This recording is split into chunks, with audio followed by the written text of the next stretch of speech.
On the night of the 8th of August, 1969, in the hills above Los Angeles, 4 people climbed out of a car at the end of a long private driveway and walked toward a sleeping house. The address was 10050 Cielo Drive. The house was a rented Spanish-style residence at the end of a private road in Benedict Canyon. Its occupants on that summer night were the 26-year-old actress Sharon Tate, who was 8.5 months pregnant, the screenwriter Wojciech Frykowski, the heiress Abigail Folger, the celebrity hairstylist Jay Sebring, and a young man named Stephen Parent, who had been visiting the property's caretaker. 5 people, 2 of them famous. None of them were prepared for what was about to happen. Within the next 90 minutes, all 5 of them would be dead. The unborn child Sharon Tate was carrying, a boy who would have been named Paul Richard, would die with his mother. The killings were committed with extraordinary brutality. The killers wrote on the walls of the house in their victims' blood. Then they got back into their car, drove back down the canyon road, and returned to the rural property where they lived. The next night, the 9th of August, 1969, the same group plus 1 more person drove to a different house in the Los Feliz district of Los Angeles, several miles away, and killed 2 more people. The owners of the property, a wealthy supermarket executive named Leno LaBianca and his wife Rosemary, were stabbed dozens of times each. The killers wrote on the walls again. Then they went home. 7 murders. 2 nights. The killers were a group of young men and young women in their late teens and early 20s. They had no obvious motive. They had no personal connection to any of their victims. They were, by every observable measure, ordinary American young people of the late 1960s. Most of them were from middle-class backgrounds. Most of them had been raised in conventional homes. None of them had killed anyone before. They had all been told to commit these murders by a 34-year-old man named Charles Manson, a small, dark-haired ex-convict who stood 5 feet 2 inches tall, who had spent more than half of his life in American prisons and reform schools, who had no specific religious training and no specific therapeutic credentials, who could not read music but who composed songs on a guitar, and who in the previous 2 years had assembled, on a derelict film ranch in the Santa Susana Mountains north of Los Angeles, a group of approximately 100 young followers who were prepared to do exactly whatever he asked of them. They called themselves the Family.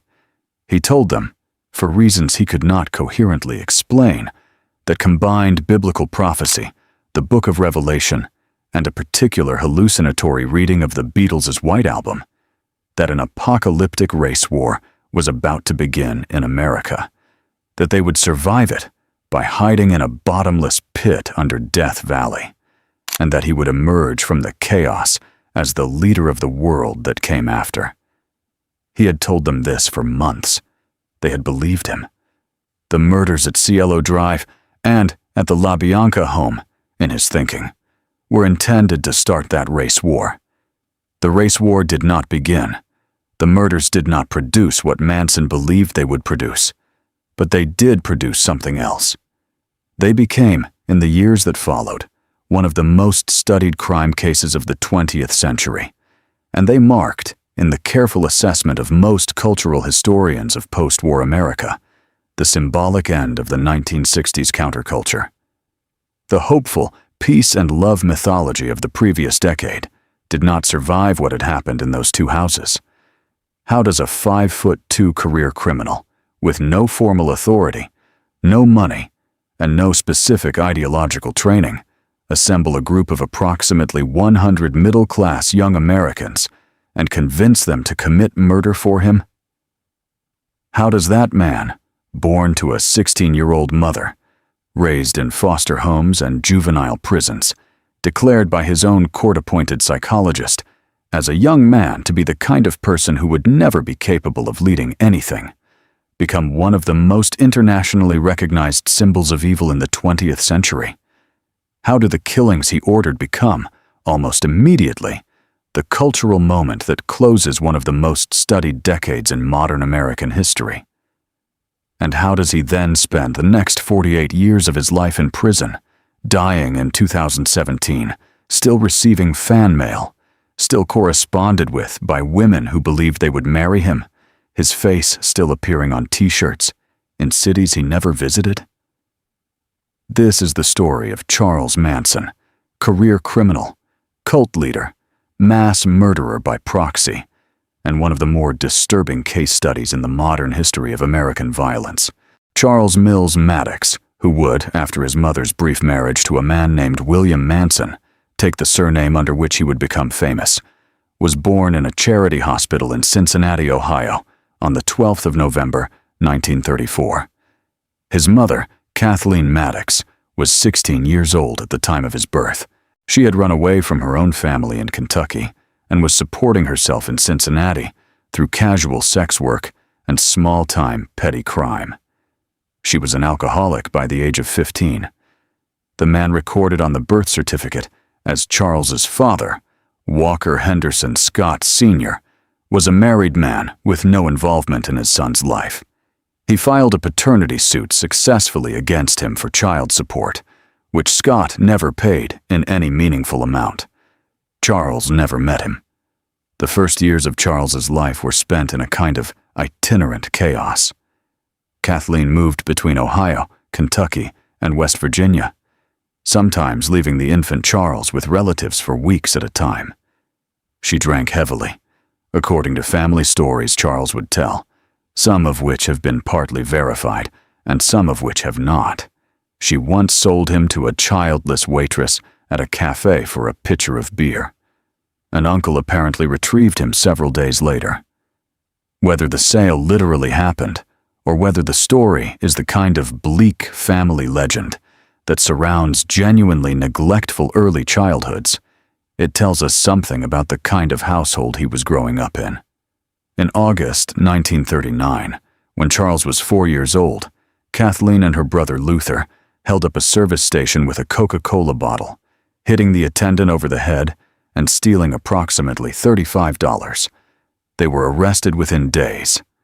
Kathleen was sentenced to 5 years in the West Virginia State Penitentiary. Charles was placed first with his maternal grandmother and then with an aunt and uncle in McMichen, West Virginia, who at least provided him with a stable home for the first time in his life. By every later account, he loved them. When Kathleen was paroled in 1942 and reclaimed him at the age of 8, he did not want to leave. Kathleen continued the pattern of the years before her arrest.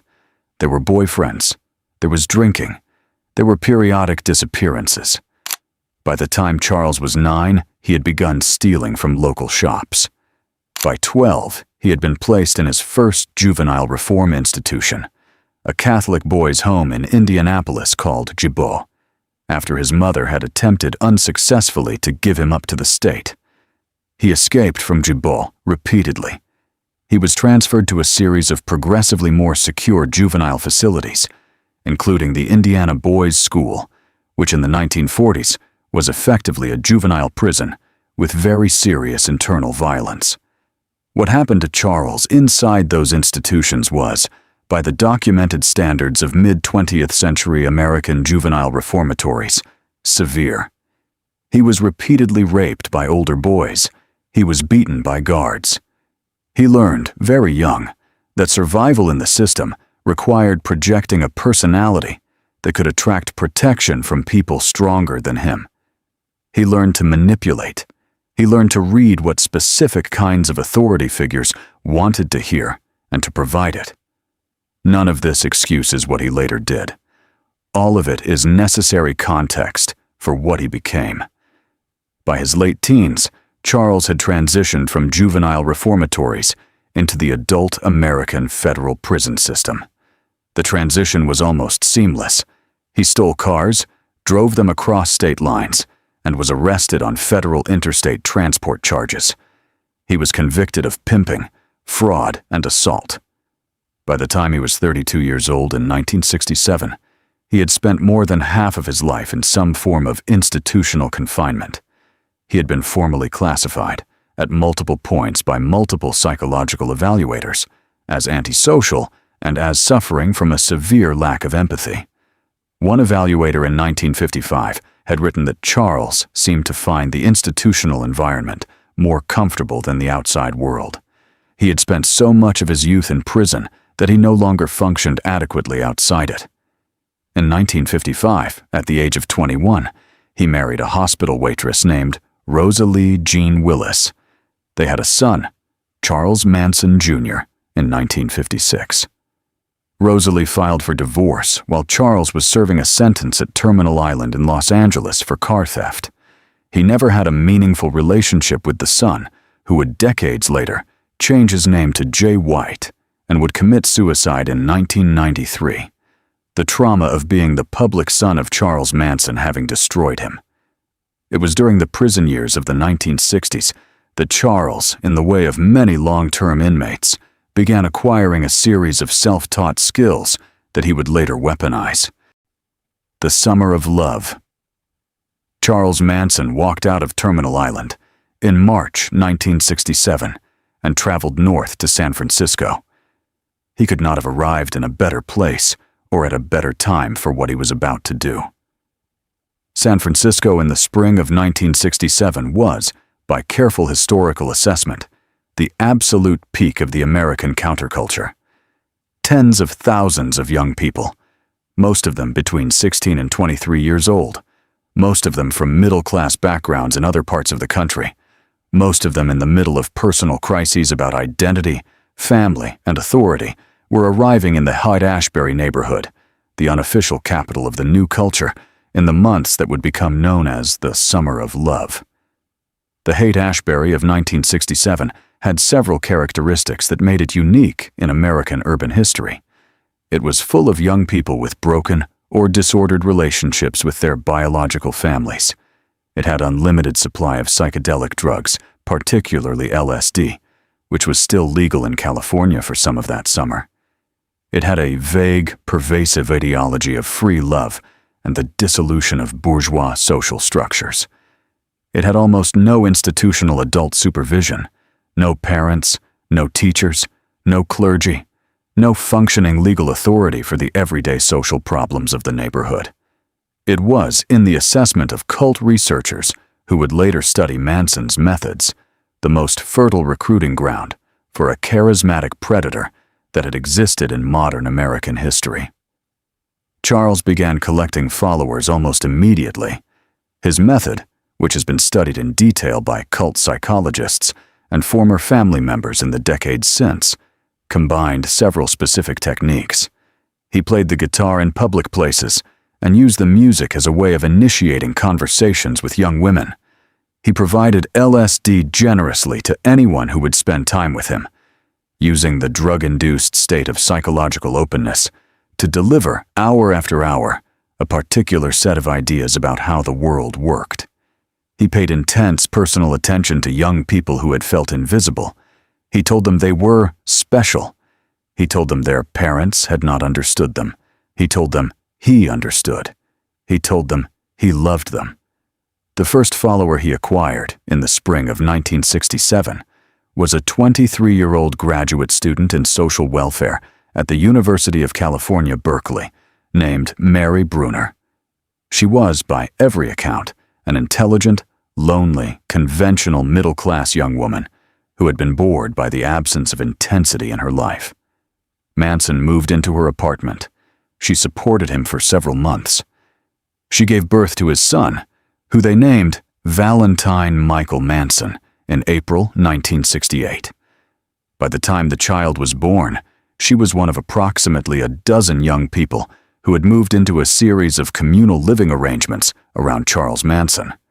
Within another 6 months, the dozen had grown to several dozen. Within a year, it would grow to approximately 100.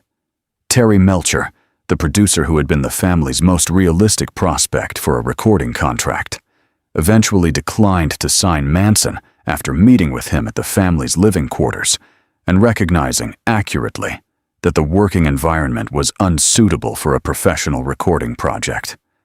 The rejection became, in Charles's increasingly elaborate self-mythology, a central wound.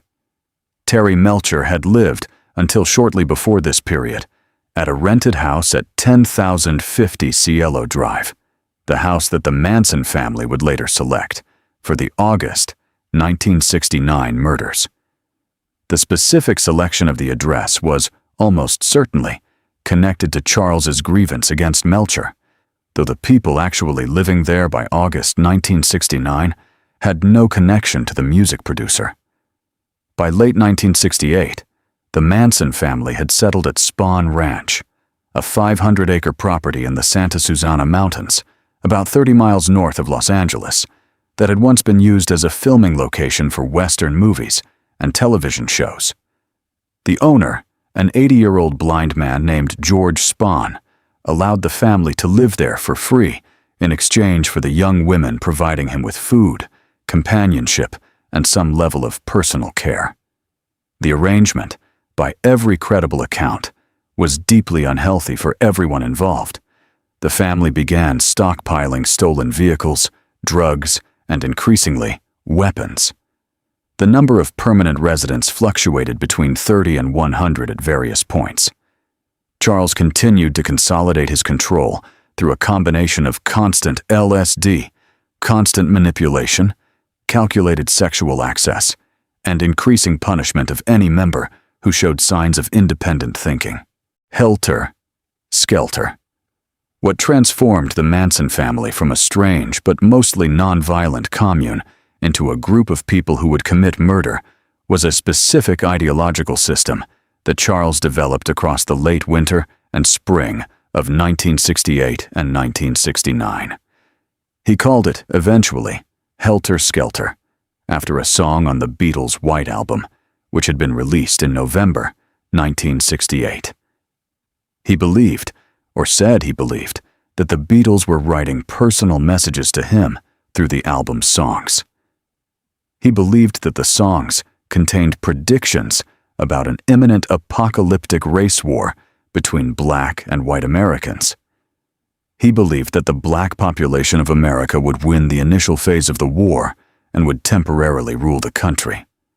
He then believed that the black population, being in his openly racist analysis incapable of governing, would turn to Manson and his family, who would have hidden out the war in a secret underground city accessed through a bottomless pit in Death Valley, to assume leadership of the world. Every part of this prediction was nonsense. The Beatles were not writing personal messages to Charles Manson. There was no bottomless pit in Death Valley. No race war was about to begin.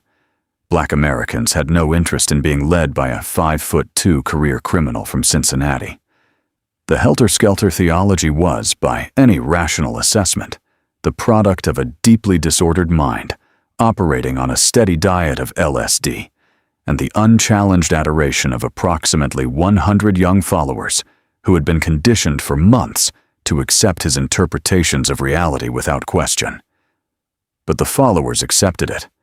They had been giving up their independent thinking, one belief at a time, for months. Many of them were now sexually involved with Charles. Many of them had had children with him or with other family members. They had broken contact with their original families. They had no money, no possessions, and nowhere else to go. They were entirely dependent on him for their food, their housing, their understanding of the world. They believed him. By the spring of 1969, they were prepared to do whatever he asked of them, including, eventually, to kill. Through the late spring and early summer of 1969, the family's behavior shifted noticeably toward preparation for violence. They began stealing more weapons. They began conducting what they called creepy crawler missions, breaking into homes in upscale Los Angeles neighborhoods at night, not to steal, but to move objects around inside the houses while the occupants slept. The purpose, in Charles's planning, was to acclimatize his followers to the experience of being inside other people's homes at night. On the 25th of July, 1969, 2 weeks before the killings on Cielo Drive, the family committed its first known murder, The victim was a music teacher named Gary Hinman, who had briefly been associated with the family, and from whom Charles believed he could extract money. 3 family members, Bobby Beausoleil, Susan Atkins, and Mary Bruner, held Hinman captive at his Topanga Canyon home for 2 days, attempting to coerce him into signing over his property. When he refused, Manson came to the house personally, slashed Hinman's face with a sword, and left. Hinman was eventually stabbed to death by Beausoleil over the following hours. The killers wrote "political pig" on the wall in Hinman's blood, in an attempt to disguise the killing as racially motivated political violence. Beausoleil was arrested for the murder within a week. 2 nights in August. Visual, the night of the 8th of August, 1969. The Manson family vehicle leaving Spahn Ranch shortly after 11 o'clock at night. The drive through the dark canyons of Los Angeles. The arrival at the gate of 10,050 Cielo Drive. The narration of what happened inside 10,050 Cielo Drive between approximately midnight and 1 o'clock in the morning on the 9th of August 1969 has been the subject of multiple book-length investigations, a major criminal trial, and decades of historical reconstruction. The full forensic detail is not necessary here, and a respectful documentary does not require it. The bare facts are these: Charles Tex Watson, Susan Atkins, and Patricia Krenwinkel entered the property by climbing over the gate. Linda Kasabian remained outside as lookout. They first encountered Stephen Parent, an 18-year-old who had been visiting the property's caretaker William Garrettson at the guest house and was driving back down the long driveway. He was shot 4 times by Watson in his car and died there. Sharon Tate, at the end, begged the killers to spare her unborn child. She offered to be held hostage long enough for her to give birth, after which they could do what they wanted with her. Susan Atkins, who held her by the wrists, replied that she had no mercy for her. Sharon was stabbed 16 times. The cause of death of her unborn son was the loss of his mother's blood supply. What is now generally acknowledged is that the Los Angeles Police Department's initial investigation of the Tate LaBianca murders was extensively bungled. Detectives on the 2 cases worked separately for weeks, despite the obvious similarities. Initial theories included drug-related score settling, an attempt by Black Panther operatives, and a personal grudge against Sharon Tate's husband, Roman Polanski. The Manson family, which was already known to police as a strange and increasingly suspicious commune at Spahn Ranch, was not initially considered as a suspect because the killings were thought to be too sophisticated for what the police saw as a group of disorganized hippies. What eventually broke the case was Susan Atkins. In October 1969, the family was arrested at a desert ranch in Death Valley on unrelated charges of vehicle theft and arson. Atkins, held in the women's wing of the Sybil Brand Institute in Los Angeles, began telling other inmates about her role in a series of murders. 2 of those inmates reported what she had said to investigators. By the end of November 1969, Atkins had given a detailed confession to a grand jury under a deal that she would not face the death penalty. Within weeks, the entire conspiracy began to unravel. Charles Manson and 7 other family members were arrested and charged with murder. The verdict came on the 25th of January, 1971. Manson, Atkins, Krenwinkel, and Van Houten were found guilty of 7 counts of first-degree murder and 1 count of conspiracy. Tex Watson, whose trial had been separated, was convicted in a separate proceeding later that year. All 5 were sentenced to death by gas chamber in the original judgments. In February 1972, however, the California Supreme Court ruled that the state's death penalty was unconstitutional under the state's own constitution. All death sentences in California, including those of the Manson defendants, were automatically commuted to life in prison, with the possibility of parole. Manson would spend the remaining 46 years of his life in California state prisons. He was denied parole 12 times between 1978 and 2012. He was not seriously considered by the California Parole Board as a credible candidate for release at any point. Charles Manson died of cardiac arrest secondary to colon cancer on the 19th of November 2017 at a hospital near Corcoran State Prison, where he had been a prisoner for 35 years. He was 83 years old. His body was cremated. The ashes were eventually buried after an inheritance dispute that lasted into 2018 in a private grave in Porterville, California. The 7 people murdered by the Manson family in those 2 August nights in 1969 are the names that should remain at the center of any honest documentary about Charles Manson. Sharon Tate, 26 years old, 8.5 months pregnant, an accomplished actress on the edge of what should have been a much larger career. Jay Sebring, 35, an innovative hairstylist whose Sebring International methods influenced the modern men's grooming industry. Abigail Folger, 25, a Radcliffe-educated heiress who at the time of her death was working as a social worker in Los Angeles. Wojciech Frykowski, 32, a Polish-born writer and aspiring film producer. Stephen Parent, 18, who had been at the house only to visit a teenage friend who worked as the caretaker. Leno LaBianca, 44, a successful supermarket executive.